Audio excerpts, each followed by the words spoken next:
Bom dia a todos. Que bênção podermos ouvir tantos hinos que nos levam de volta, para aquele dia que o Senhor entrou na tua vida e fez uma diferença muito grande. Às vezes alguns hinos como esses fazem a gente refletir profundamente, Eu não sei quanto a você, mas eu fico pensando coisas que aconteceram na minha vida que esses hinos fizeram parte. Não que eles sejam tão velhos assim, Mas é que eles falam mesmo ao nosso coração, não importa a época, Alguns hinos que eu me lembro, de vez em quando, me fazem refletir muito sobre vida, sobre morte, sobre tempo que a gente usa aqui nesse mundo. E eu queria te chamar a atenção hoje, para um tema que para mim é muito importante. A luta do cristão pela sua alma. Amém? A luta do cristão pela sua alma. E eu queria basear a minha reflexão sobre Colossenses capítulo 2, verso de 1 a 10. Paulo aqui, você vai ver que nesse texto, Paulo está temendo um relatório que ele recebe dos líderes da igreja de Colosso, quando vão visitá-lo enquanto ele está na prisão. Ele está numa prisão domiciliar. Naquela época não tinha tornozeleira eletrônica. Mas Paulo ele estava ali na sua prisão por causa de Cristo, sofrendo por causa de Cristo, em cadeias, muitas vezes, porque ele tinha que estar preso por cadeias a um soldado romano.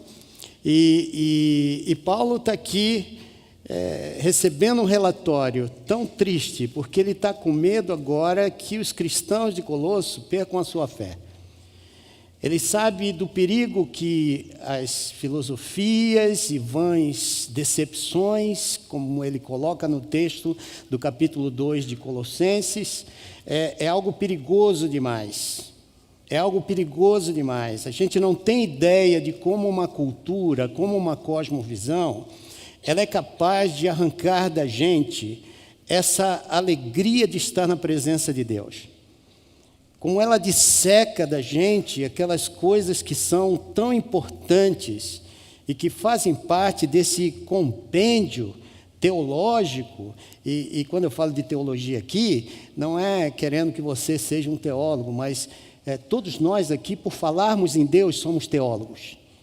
A profundidade da nossa teologia que é o problema, Mas todos nós, conforme você fala em Deus, você está fazendo teologia, você está trazendo aqueles conhecimentos que Deus está dando para você, conforme você lê a palavra, conforme você medita, conforme você vem à igreja, ouve um desafio e Deus começa a moldar o teu caráter, isso aí começa a fazer parte das tuas decisões, dos teus sonhos, de tudo que você faz, tem a ver com a fé que você está desenvolvendo.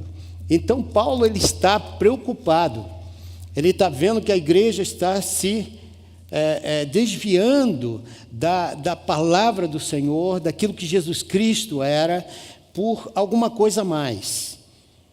A gente está vivendo num momento, irmãos, histórico aí, em que o Brasil se diz cristão.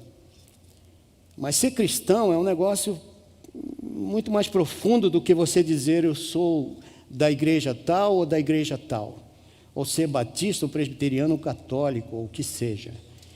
Ser cristão é muito mais do que isso. Ser cristão é você saber quem é que domina a tua cosmovisão, os teus valores, tuas crenças, as tuas normas de vida, que é isso que faz com que o teu comportamento e o meu se tornem visíveis dentro da nossa casa e a partir da nossa casa, na sociedade onde nós vivemos. Então Paulo ele está preocupado. Paulo ele quer uma igreja sadia. Ele quer uma igreja que olhe para Cristo, que viva Cristo, que esteja em Cristo, como o pastor Lisânias no domingo passado ele estava pregando. Eu achei interessante demais a ilustração que ele dá, de que nós estamos em Cristo. É como se você tivesse aqui um vaso cheio de água, e aí você é jogado lá dentro. Você está em Cristo, totalmente submerso por todos os lados, Tudo que você respira é Cristo, tudo que sai é Cristo. É essa ideia que é ser um cristão. É essa ideia que é você sair, entrar num lugar desse aqui para celebrar apenas, porque Cristo já está em vós.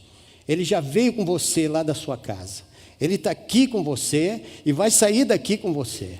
A questão muitas vezes é que nós questionamos certas coisas por causa das pressões que a sociedade coloca em cima da gente. E eu queria refletir com você sobre esse texto de Colossenses capítulo 2, versos de 1 a 10. Vamos lá?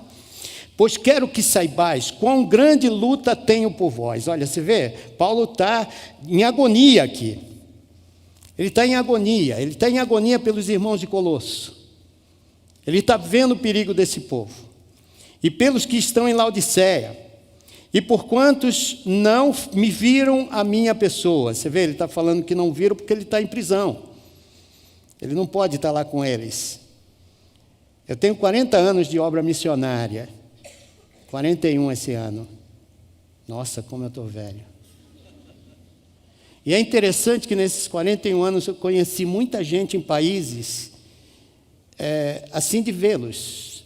Nunca conversei, nunca tive assim uma conversa profunda com as pessoas sobre Jesus, mas sabia que eles eram meus irmãos em Cristo.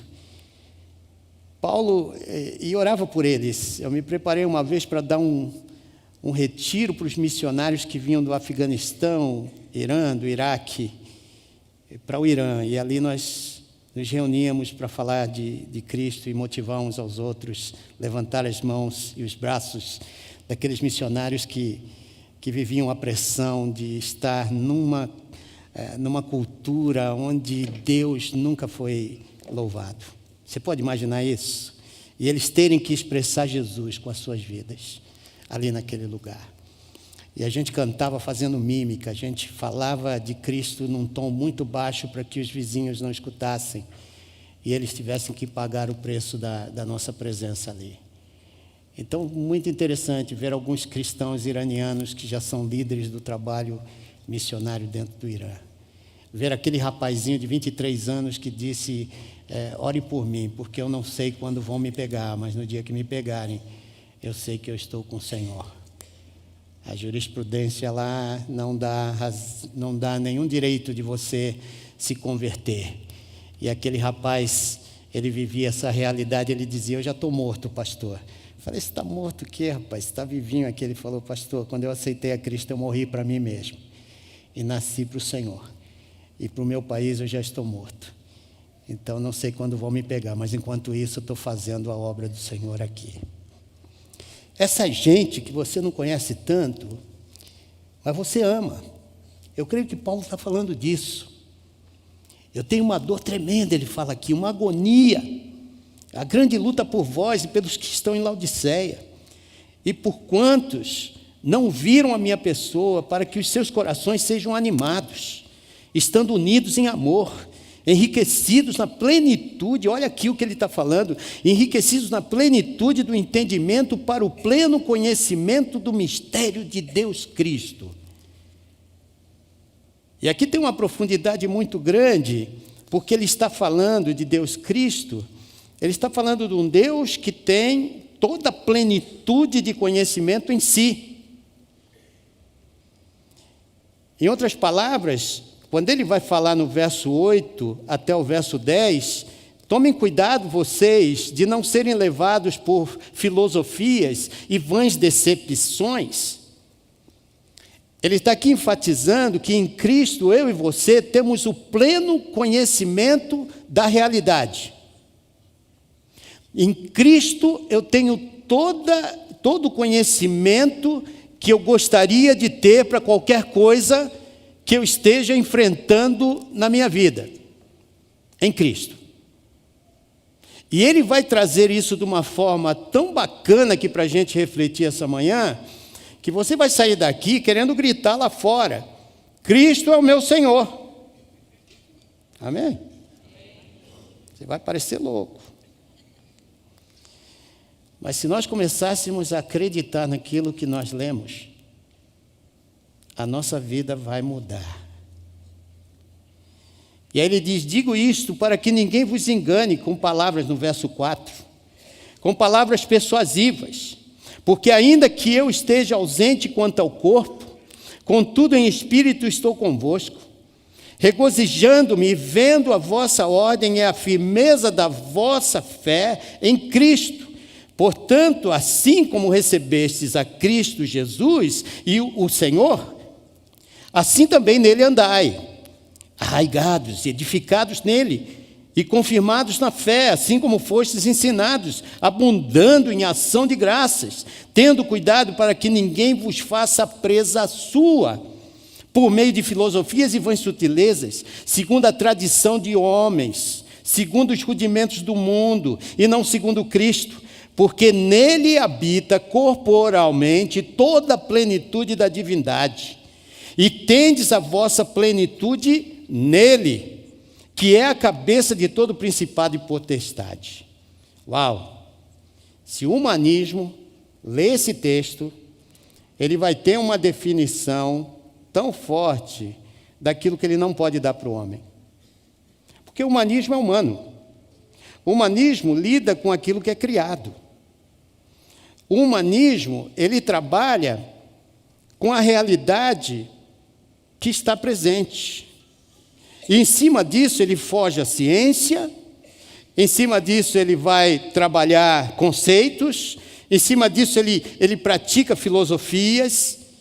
Aliás, o humanismo diz que ele é a medida, que o homem é a medida de todas as coisas e a solução para todas as coisas. Por isso, queridos, o humanismo ele não pode dar para você respostas às questões existenciais. Para onde eu vou? Quem eu sou? De onde eu vim? Que é a grande questão da sociedade aí fora. Porque quando nós não sabemos quem somos, o que temos, onde estamos, e se tudo isso é baseado nas questões humanas, como, por exemplo, qual o papel de Deus numa sociedade como essa, não existe. Numa sociedade humanista, Deus não existe. Numa sociedade humanista, sobrenatural não pode existir. Numa sociedade humanista, todos têm um papel. E aí eles definem qual é o papel do homem, qual é o papel da mulher, qual é o papel dos filhos, qual é o papel de uma sociedade. E aí, quando eles definem isso, em base à realidade presente, já criada, não tem fundamento. Essa é a razão que você vai ver muita gente sofrendo pela sua identidade. Essa é a razão porque você vai ver uma briga tremenda de gêneros. Essa é a razão que você vai ver uma violência tremenda, porque o homem sem Deus não tem moral, não tem ética. Não há um país que queira ser sério, que não tenha uma moral, aonde as leis, aonde tudo que determina justiça esteja baseado. É isso que nós chamamos de cosmovisão. Quando a minha cosmovisão ela está baseada naquilo que é a cultura, irmãos, nós temos aí um grande problema de você manter a tua alma baseada na fé, que nós entendemos e vemos a cada dia num lugar como esse. E eu gostaria de começar aqui, então, refletindo sobre algumas cartas de pessoas que receberam, conselheiros bíblicos, pessoas que estão trabalhando com pessoas, não tem nada a ver com o nosso contexto aqui da nossa igreja, mas tem a ver com pastores e líderes, homens que estão aconselhando pessoas. Para eles foram enviadas algumas cartas, e eu tenho umas delas aqui, não tem nome, não tem nada, para você entender a realidade que nós estamos vivendo. Primeira carta: estou escrevendo para pedir-lhes que ore por meu filho mais velho de 9 anos de idade e seu pai. Me divorciei há vários anos e estamos os dois recasados, e meu filho fica nas idas e vindas entre nós dois.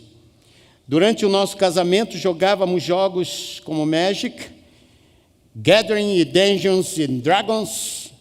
Eu não sei falar muito bem esses negócios, meu filho sabe mais que eu. E outros jogos assim. Esses jogos consumiam o tempo do meu ex-marido, ele ficava por horas jogando esses jogos, era como se não estivesse ninguém em casa quando jogava. Você podia conversar com ele e ele não te ouvia. Foi nesta época que me tornei uma cristã e me conscientizei que meu ex-marido estava vivendo sob o poder do ocultismo. Forças demoníacas mantinham-no. E hoje, na convivência com meu filho, ensinou-lhe a jogar e tenho notado mudanças nas atitudes de meu filho. De fato, ele tem tentado se afastar de noites de terror e está lendo salmos em voz alta toda noite. E seu irmão de 6 anos também está agora envolvido no mesmo tipo de coisa. Uma outra carta. Desde que a minha esposa descobriu uma sala de chat na internet, ela agora conecta-se com seus amigos toda noite. Ela vem para casa e faz um jantar rápido e então, pelas 19 horas, está no computador até as 23. E isso todos os dias. Não nos comunicamos mais e não há relacionamento e vida social entre nós. Ela está consumida com o computador e seus amigos. Uma outra cartinha. Eu descobri que meu marido está envolvido em pornografia no computador. Ele ficou muito bravo quando descobri, mas me assegurou que nunca mais vai voltar a fazer isso. Bem, ele já repetidas vezes voltou. Ele não quer aconselhamento, fica bravo, a maioria das vezes, falando que aquilo que faz no seu tempo livre não é da minha conta. Eu não quero me separar dele por causa dos filhos, mas mesmo os filhos já sabem que algo está acontecendo em nossa casa. Queridos, quando eu e você vivemos numa cultura por algum tempo, a gente vai descobrir que nos ajustamos ao estilo de vida desse povo, algumas práticas que eles têm, valores, crenças, normas de vida, de comportamento. E isso traz os papéis sociais, os códigos morais, os códigos de ética. Tudo isso tem a ver com essa cosmovisão que a gente está falando aqui. Ela define também quem é Deus. Se Deus existe, criação, evolução. O que a gente crê? E o que a maioria das pessoas creem, isso vai para as leis. Isso é transformado em currículos. Isso aí é transformado em coisas que vão trabalhar a nossa alma, vai trabalhar o nosso intelecto. E essa é uma das razões que quando Paulo está dizendo aqui essas palavras, ele está pensando no coração. Quando ele fala de coração, ele não está falando do coração como nós brasileiros entendemos. Coisa de coração tem a ver com sentimento. Quando o judeu fala de coração, ele está falando de intelecto. Ele está falando da alma, das coisas da alma, dos desejos humanos. Essas coisas que estão escondidas, que nenhuma ideologia humana pode ver. A não ser que você entenda essas verdades que Paulo está falando aqui para a gente. É a cosmovisão que define o mundo. É a cosmovisão que define leis, jurisprudência, comportamentos, atitudes numa sociedade. Ela define a ética entre indivíduos e grupos. Essa é a razão que quando você visita um outro país, você tem um choque cultural. Porque cada país tem a sua forma de ver o mundo, ver as pessoas, seus relacionamentos, papéis sociais, como é que eles se casam uns com os outros. E se você tem a Deus, a Cristo na tua vida, você tem um código de ética e moral que é cristocêntrico, divino. E é isso que Paulo está trazendo para nós aqui essa manhã. Você vai ter a plenitude do conhecimento e do entendimento. Em outras palavras, a hermenêutica, a forma que você entende as coisas, é passado pelo crivo da palavra de Deus. É passado pela presença do Espírito Santo dentro de você, que te conduz a toda a verdade que está em você. Em outras palavras, aquilo que você crê é aquilo que você pratica. E quando você pratica, você vai ter aí o resultado da tua fé no meio dessa sociedade. Então, geralmente, a gente concorda com algumas dessas crenças, porque toda a verdade numa cultura vem de Deus. E nem tudo numa cultura está perdido, como muita gente fala aí. Tem muita coisa boa na cultura, tecnologia e tantas outras coisas que trouxeram algo bom para a gente. Mas tem muita coisa ruim, como, por exemplo, como é que você lida com aborto? Como é que você lida com o divórcio? Como é que você lida com ideologia de gênero?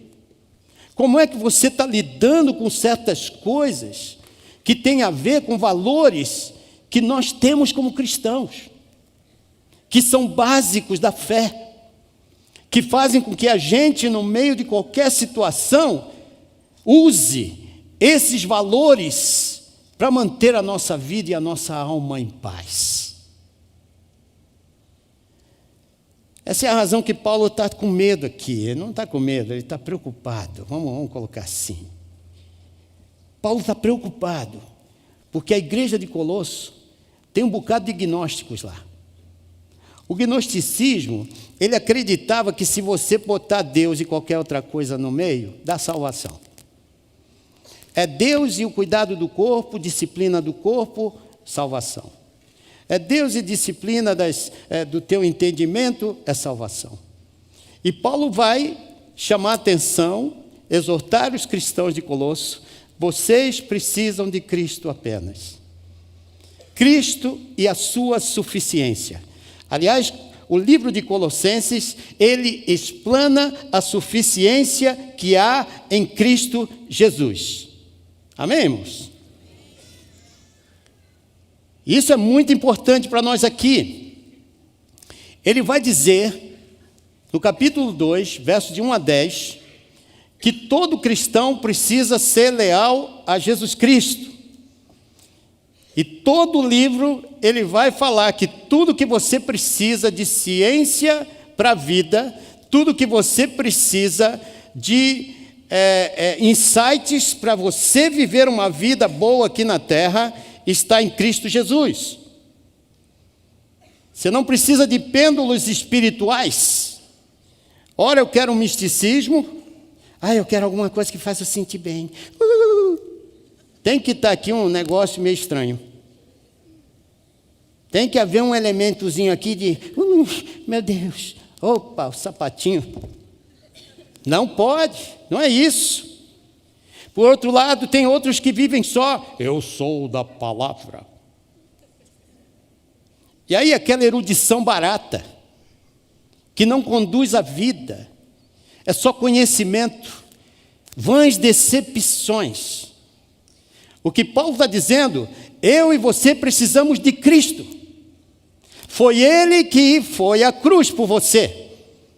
É Ele quem trouxe a salvação para você.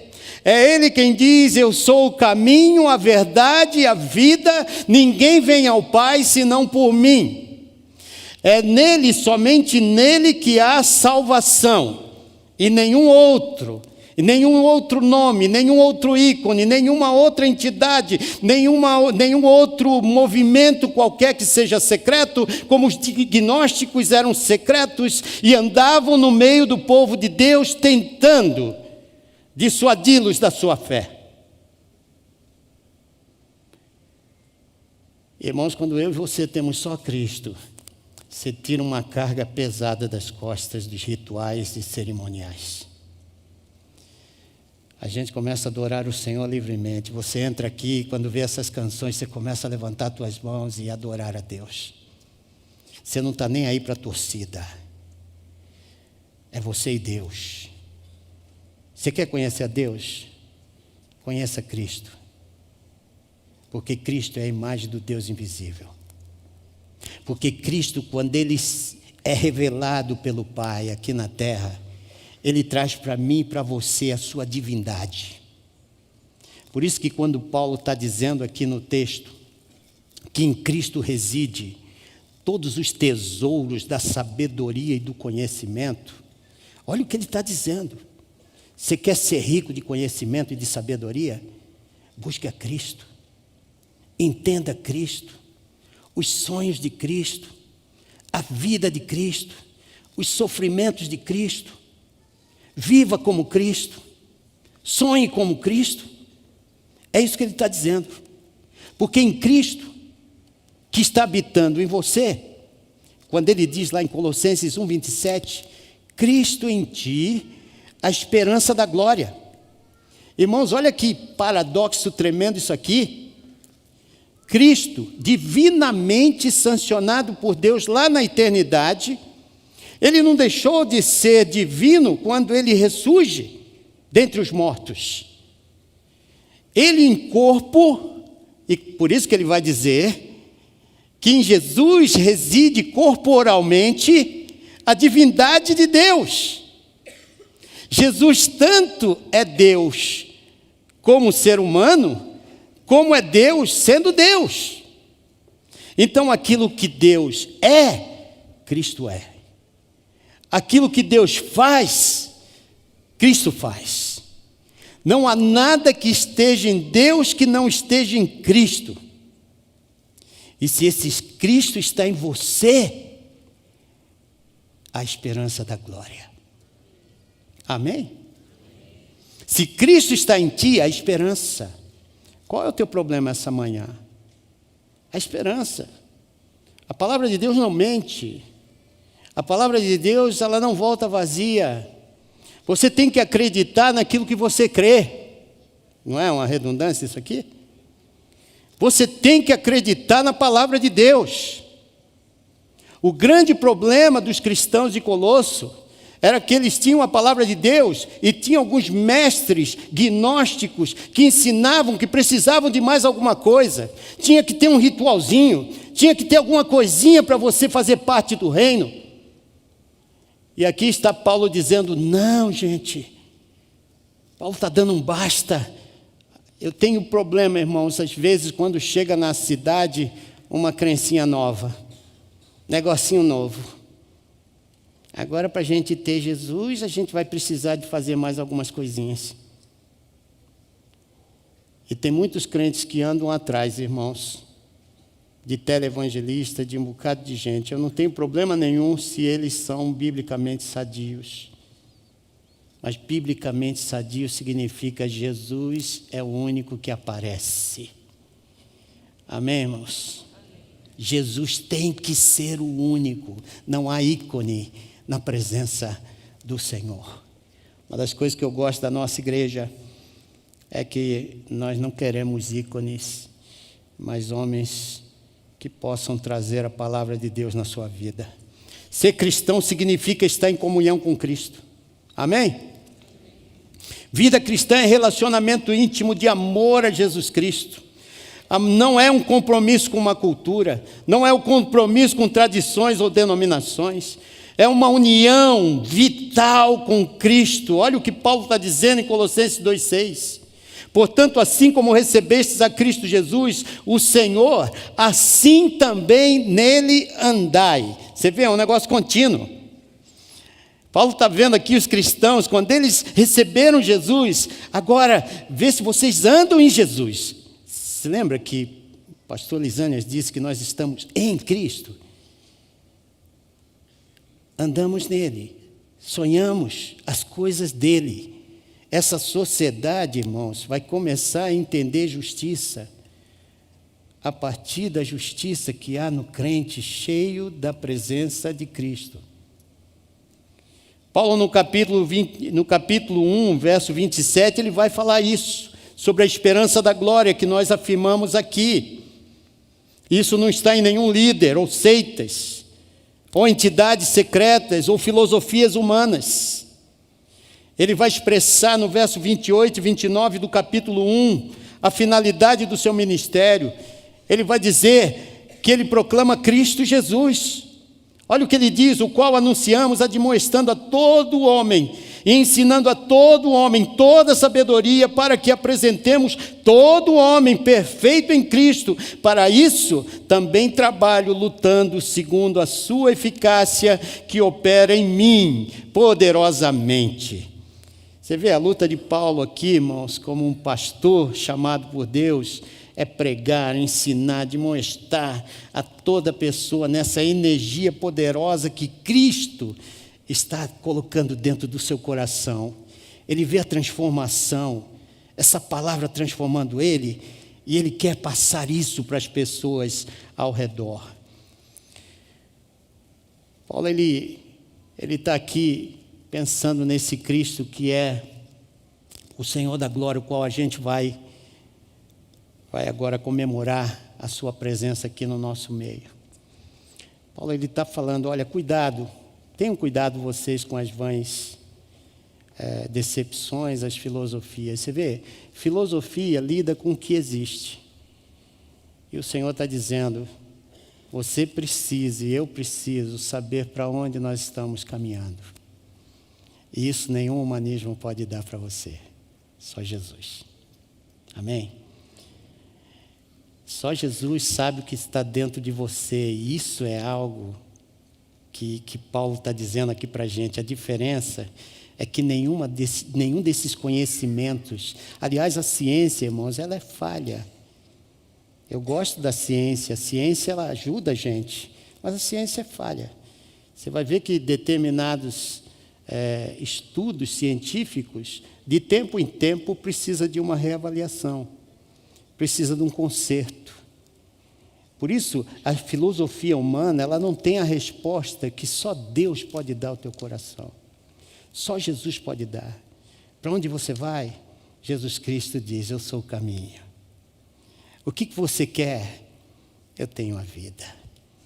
Jesus Cristo, Ele é tudo que você e eu precisamos, e nós precisamos acreditar nisso. Talvez na tua família você está precisando de um upgrade aí. Talvez você não está sabendo como lidar com determinadas situações. Talvez hoje o Senhor está te chamando para que você entre num relacionamento profundo, porque conhecendo a Cristo, pode ter certeza que Cristo te dará os valores e princípios e crenças e normas, para que teu comportamento se torne parecido ao dele. Porque a divindade que está em Cristo está em vós. Amém? Quando você recebeu a Cristo, Cristo entrou em você para nunca mais sair. Não entre no engodo, nos ensinos falsos, de que você precisa fazer alguma coisa para agradar a Deus, para agradar a Jesus, para chegar na eternidade. Houve uma época que se pagava penitência para entrar na eternidade. Tinha uma época que você comprava a salvação de gente que já morreu. Jesus está dizendo para nós que nós temos a salvação só nele. Vinde a mim, vós que estáis cansados e sobrecarregados, e eu vos aliviarei. Porque meu fardo é leve, meu jugo é suave. Troca isso. Alguns de nós estamos carregando fardos pesados religiosos. Fardos pesados que essa sociedade já colocou sobre nós, com a internet e tantos outros. Você já perdeu o relacionamento de repente. E Deus está dizendo, não deixe que isso atrapalhe a tua fé. A única coisa que você tem, eu e você, é Jesus. E Jesus pode fazer o milagre no seu tempo. Eu queria muito que você, agora nesse momento, participasse da ceia comigo. Não importa a situação que você entrou aqui, você é parte do corpo de Cristo, amém? Você está triste? Se entrou triste, acabou a tristeza. Porque no sangue de Jesus Cristo, a liberdade. No sangue de Cristo, a perdão. No sangue de Cristo, a reconciliação. E essa reconciliação está aqui no nosso meio. Quando Paulo está dizendo, olha, quando você entender que Cristo em ti é a esperança da glória, você vai sair gritando. Eu não vou te orientar a sair gritando pela rua, porque, né? Mas lá na tua alma, você sai daqui leve.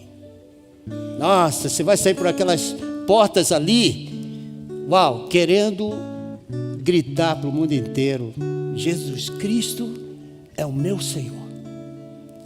E nele eu me encontro a paz.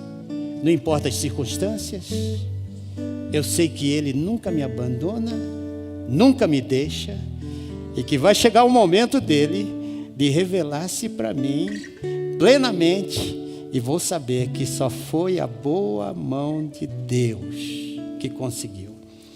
Irmãos, a filosofia humana está tirando as nossas casas, como vimos nas cartas.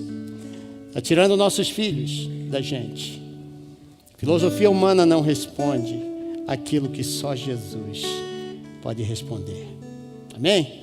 Por isso, eu gostaria de convidar meus irmãos que viessem aqui à frente e queria que você participasse do corpo de Cristo. Esse corpo de Cristo que foi dado por mim e por você para que nós pudéssemos estar aqui nele. Tem alguém aqui, só levanta sua mão, tá? Se você passou por isso, que foi surpreendido essa semana por algo que só Deus podia fazer. Levante sua mão se você está aqui. Olha que coisa linda, irmãos. Olha que coisa linda.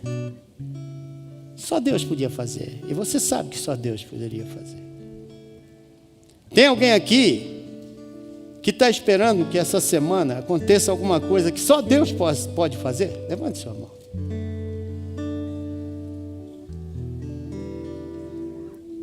Você crê que Cristo pode? Ele pode. Ele disse que pode. Porque todo entendimento para o conhecimento da divindade está em Cristo. E quando Ele olha para você, é um raio-x que Ele vê.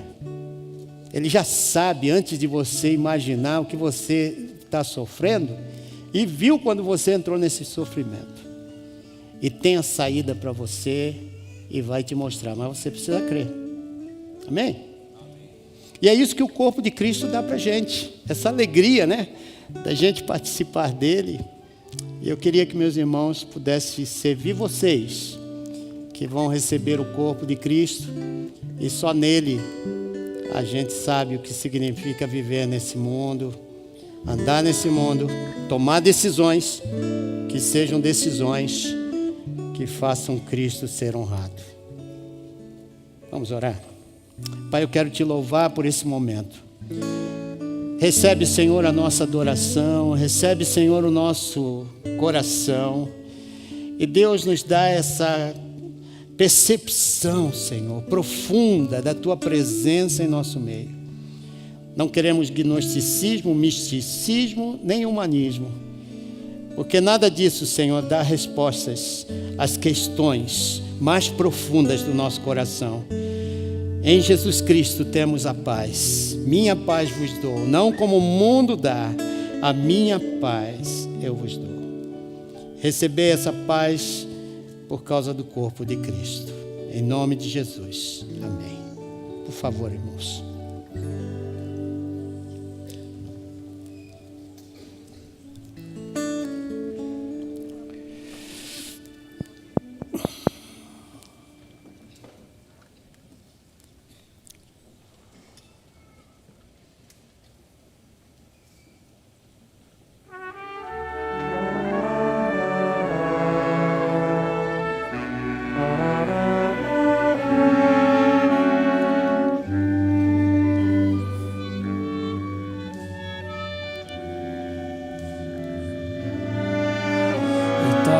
Graça que liberta, é tua graça que me cura, é tua graça que sustenta minha vida. Por teu sangue tenho acesso à tua graça preciosa. Te louvo, te amo, Jesus. É tua graça que liberta, é tua graça que me cura, é tua graça que sustenta minha vida. Por teu sangue tenho acesso à tua graça preciosa. Te louvo, te amo, Jesus. Tua graça é melhor que a vida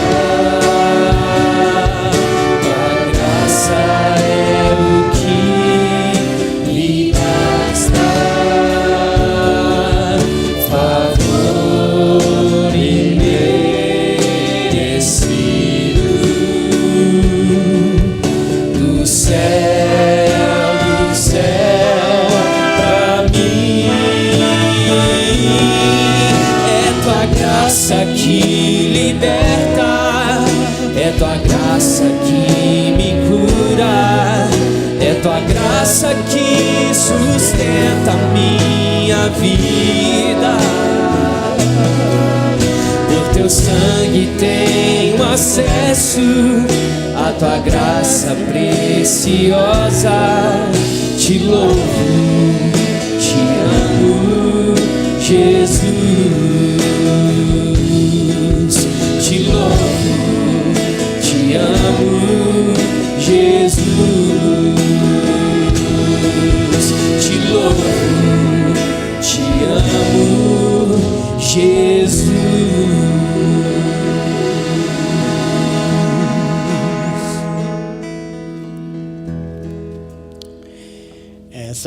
Essa graça que entrou na tua vida. Você se lembra quando? Quantos se lembram aqui de quando entrou a graça na tua vida e você, sem merecer, né? Como eu, Jesus entrou para nunca mais sair e tem transformado a gente, tem transformado a nossa casa, transformado nossos sonhos, tem dado para a gente razão de viver, não é isso? E eu sei que alguns de nós sofremos por causa disso, por causa de Cristo em nós. É parte, viu, irmãos? Eu não quero te enganar, como muita gente tenta. Vai dar tudo certo. Tem até música para isso, né? Vai dar tudo certo. Não tenho direitos autorais aqui. Mas não vai dar tudo certo. Nem tudo que dá certo é de Deus. Estamos juntos?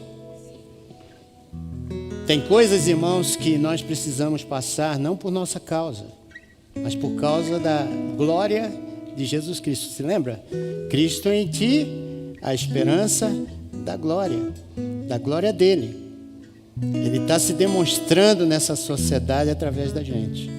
Por isso que ao comer do pão, você está comendo da verdade que há em Cristo, da palavra de Deus que é em Cristo.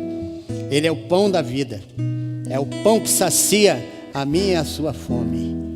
E essa fome que eu tenho está na palavra de Deus, no Espírito Santo que me conduz a essa verdade. Vamos comer todos? Comamos!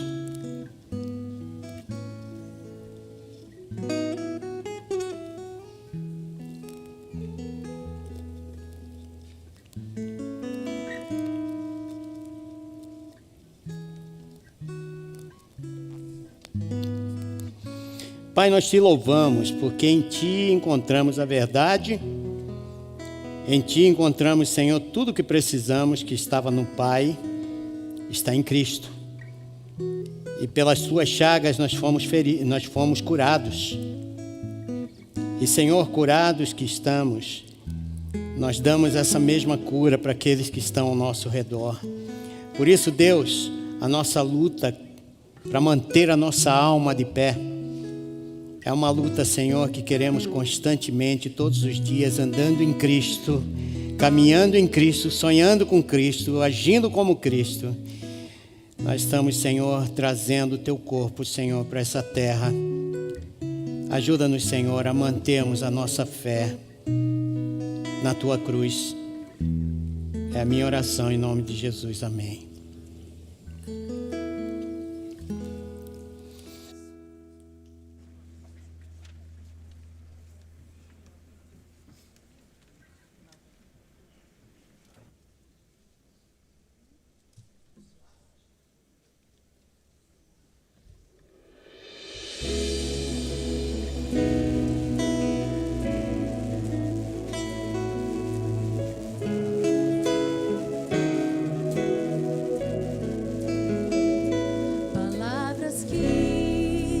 Passaram pelo tempo, nos ensinou nosso Salvador. Essa oração seja feito teu querer em nós, clamamos. Tu nos dás o pão de cada dia. Teu amor vem nos ensinar a perdoar perdoas, ó Senhor. Vamos cantar. Pai nosso que estás nos céus, santificado é o teu nome. Teu reino venha e em nós faz o teu querer, Pai nosso.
Às vezes eu fico pensando como uma pessoa presa em cadeias pode ter uma noção tão forte de Cristo, né?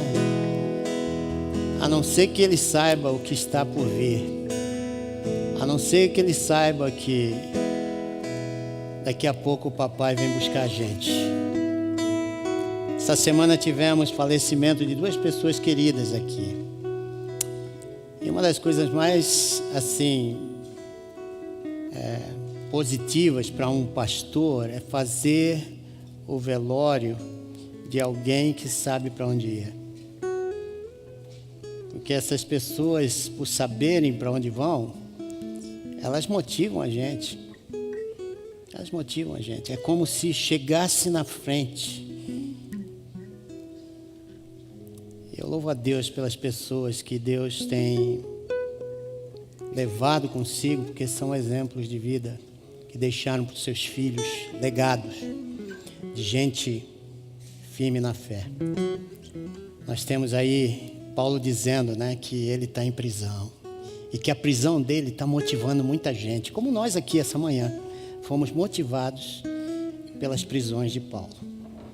E ele dizia: Cristo esperança da glória. E ele se entregou para que Cristo fosse tudo nele. Bebamos, irmãos, juntos.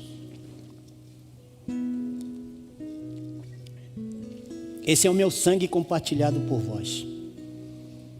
Toda vez que se reunirem, no primeiro domingo do mês, façam isso para lembrar daquilo que eu fiz por vocês.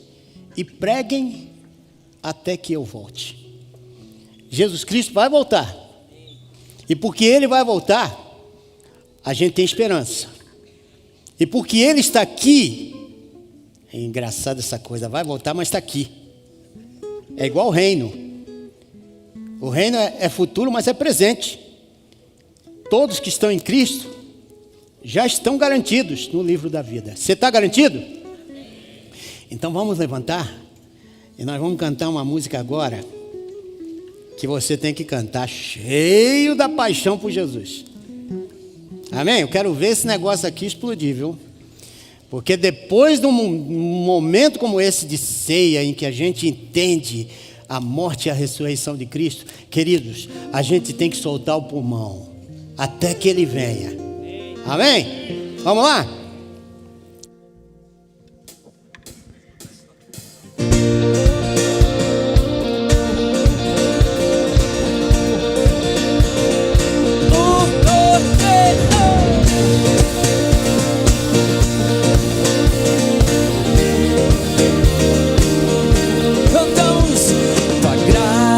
Me alcançou, pra ti quero viver, compartilhar do teu grande amor. O que podemos ser na vida de alguém depende tão somente de nós. Se eu não for, quem irá?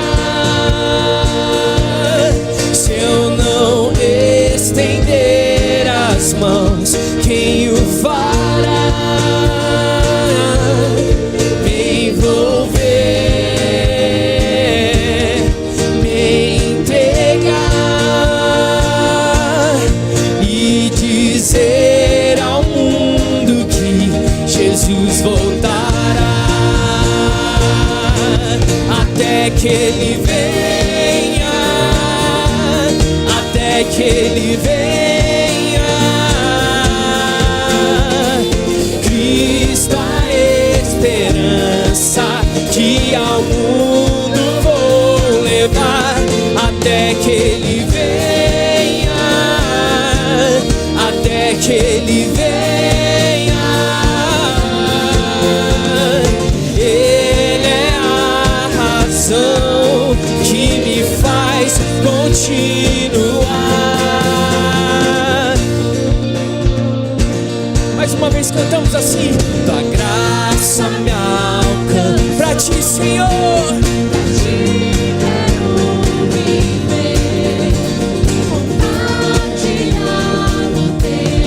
Grande amor,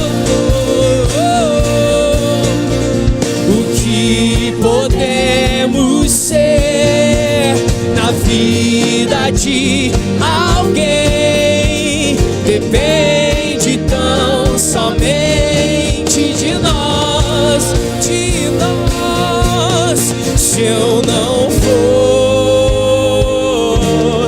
quem irá? Se eu não estender as mãos, quem o fará? Me envolver, me entregar,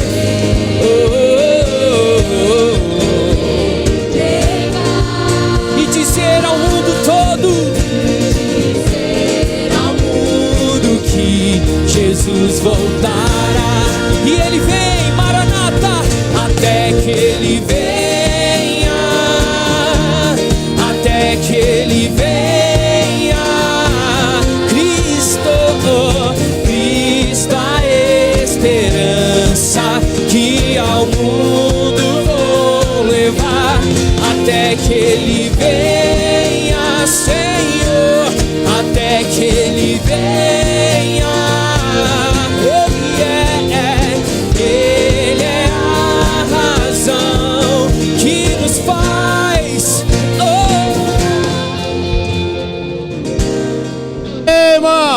vamos para casa agora. Vamos passar um entre domingos lembrando disso. Cristo em ti, a esperança da glória. A esperança, você precisa acreditar. O que Cristo disse, Ele fará. E se Ele disse, é promessa. Você tem que acreditar. Não deixe que sutilezas vãs, ensinos errados, aquilo que você escuta dos amigos, faça a sua cabeça. Eu e você somos de Cristo, e Cristo é nosso, e somos esperança para qualquer um que quiser olhar para nós, porque vão ver pequenos cristos caminhando. Que a graça do Senhor e Salvador Jesus Cristo, o amor de Deus nosso Pai, a comunhão e a consolação do seu Espírito esteja sobre a sua igreja hoje e sempre. Amém, amém. Vá para casa e dá um abraço aí, 100 pessoas. Até que Ele venha, Senhor, até que Ele venha.